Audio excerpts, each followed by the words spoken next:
இந்த முத்துவையும் மீனாவையும் ரொம்ப அறிவாளியாக பல நேரங்களில் காமிப்பாங்க. ஆனால் பல நேரங்களில் வந்து பார்த்தீங்கன்னா அது ரெண்டும் பேக்காகவே தான் பல விஷயங்களை பண்ணிக்கிட்டு இருக்கும். ஸோ இன்றைக்கே வந்து பார்த்திங்க அப்படின்னா ரோகிணியுடைய அம்மாவுடைய வீட்டுக்கு போகிறாங்க. அதுவும் ஏன் அவ்வளோ லேட்டாக போகிறாங்கங்கிறது தெரியல. இவங்க தான் முதல்ல வீட்டை விட்டு கிளம்புனாங்க. அதுக்கப்புறம் தான் ரோகிணி கிளம்பி அந்த வீட்டையே போய் காலி பண்ணிட்டாங்களாமா.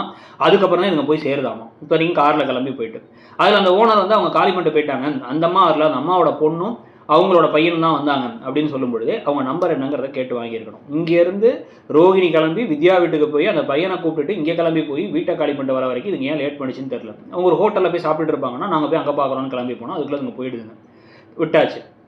இதனால வந்து பார்த்திங்க அப்படின்னா வந்து ஸ்ருதி வந்து புதுசாக ஹோட்டல் ஆரம்பிக்க போகிறத பற்றி சொல்லிட்டு மனோஜ் கடையில் வந்து அப்ளையன்சஸ் ஆர்டர் கொடுக்குறது, இந்த பக்கம் மீனாவை வந்து அவங்க தான் வந்து இந்த பூ கட்டணும் டெக்கரேஷன் பண்ணணும்னு சொன்னதெல்லாம் ஒரு பக்கம் நடக்க, இன்னொரு பக்கம் அருண் அந்த சொந்தக்காரங்கள்லாம் கூப்பிட்டு அவங்க அம்மா அவங்க மாமியாரெலாம் கூப்பிட்டு கும்பகோணம் போகும்பொழுது செலவுக்கு காசுன்னு முத்து கொடுத்த காசை போய் கொடுத்தா அருண் கோவப்படுறாரு. நான் பார்த்துக்க மாட்டேன்னா இதுக்கு நீங்கள் காசு கொடுக்குறீங்க, நான் அப்போ தான் உங்களுக்கு செருப்பெல்லாம் வாங்கி கொடுத்துருக்கேன்னு அவர் ஏதோ பேசிக்கிட்டு இருக்காரு.